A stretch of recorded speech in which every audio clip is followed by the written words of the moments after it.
The Tyrannosaurus rex, probably the most iconic dinosaur to ever walk the earth. It was one of the largest known land carnivores ever. With a bite force over 100 times stronger than a human, no animal that T-Rex lived alongside was truly safe from its crushing jaws. The fossil records prove this. Many large herbivores, including the well-equipped Triceratops, show bite marks from this tyrant king. But there is one dinosaur that the T-Rex seems to have been cautious around. One herbivore that even the tyrant lizard king himself thought twice about attacking. This dinosaur was the Ankylosaurus. This creature lived during the very end of the Cretaceous period, approximately 68 to 66 million years ago, in what is now Western North America. It shared its environment with T-Rex, and that fact alone tells you something important. This wasn't a dinosaur that could rely on running away from predators. But even so, the Ankylosaurus didn't really need to, because it was built like a literal tank. It measured between 6 and 8 meters in length, stood about 1.7 meters at the hips, and weighed an estimated 4.8 to 8 metric tons.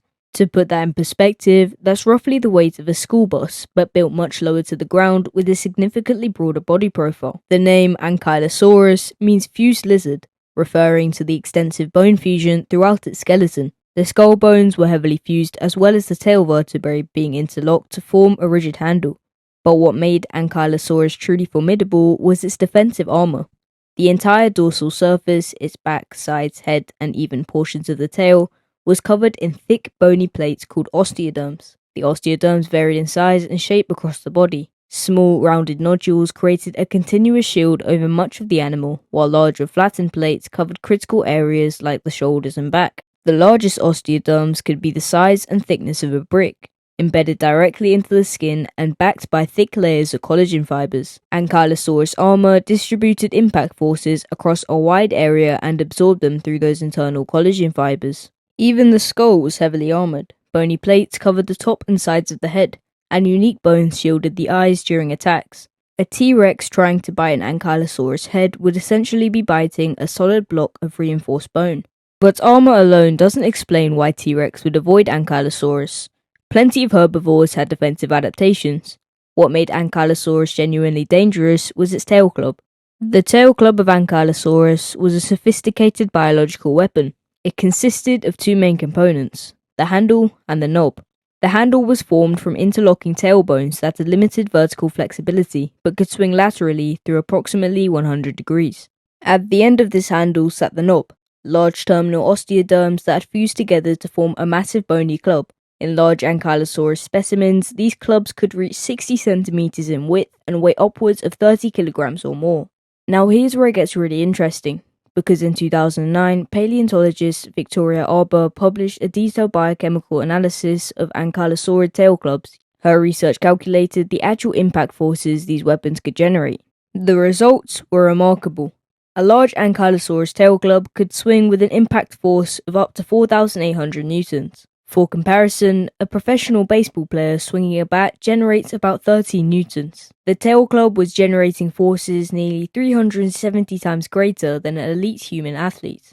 Arbour's analysis concluded that large tail clubs could generate sufficient force to break bones during impact, specifically the leg bones of large theropods. This is where we get into the hypothetical matchup that everyone wants to know about. Could an Ankylosaurus actually defeat a Tyrannosaurus rex? Let's consider the evidence.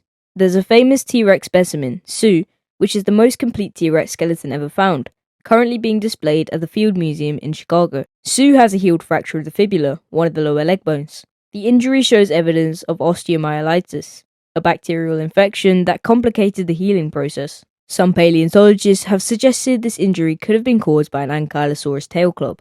The location and nature of the break are consistent with a lateral impact from a large, heavy object. However, this remains speculative. We can't definitively prove what caused Sue's injury. Although, a T-Rex fibula would have been a structural target for an Ankylosaurus. The legs supported the entire weight of the animal and were essential for moving around. A fractured fibula would severely compromise the T-Rex's ability to hunt, and if it couldn't hunt effectively, it would starve and eventually die. So how would this confrontation actually play out? Ankylosaurus wasn't going to charge at a T-Rex. Its defensive strategy would have been entirely reactive. When threatened, Ankylosaurus would likely crouch low to the ground, protecting its vulnerable underbelly, the one area not protected by armor. Its broad, low-slung body gave it an extremely low center of gravity, making it nearly impossible for even a large theropod to flip over. From this position, the tail club becomes the active defense.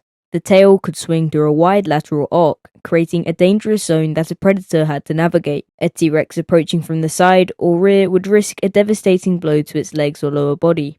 Consider the predator's perspective. T-Rex relied on its speed and powerful jaws, but those jaws were useless against Ankylosaurus. Getting close enough to attempt to bite meant entering the range of that tail club.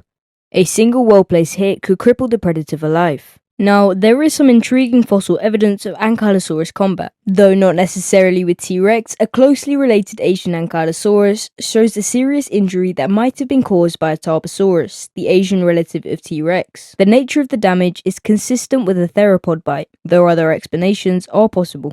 Additionally, some Tyrannosaur specimens show rib, skull, and leg injuries that could potentially have resulted from encounters with armored dinosaurs. These injuries healed, indicating the Tyrannosaur survived, but they demonstrate that confrontations with heavily armored prey could result in serious damage to the predator. Interestingly, there's also limited evidence of Ankylosaurus fighting each other. So, was Ankylosaurus the only dinosaur capable of taking down a T-Rex? A healthy adult T-Rex was an apex predator at the top of its game, and direct confrontations with Ankylosaurus were probably rare. Both animals would have good reason to avoid each other, but an Ankylosaurus could most definitely defend itself successfully against a T-Rex. The armor was effectively impenetrable to Tyrannosaur teeth, and the tail club was capable of inflicting serious, potentially fatal injuries. More importantly, Ankylosaurus represents something unique in the fossil record. A herbivore so well defended that it posed a genuine threat to even the largest predators.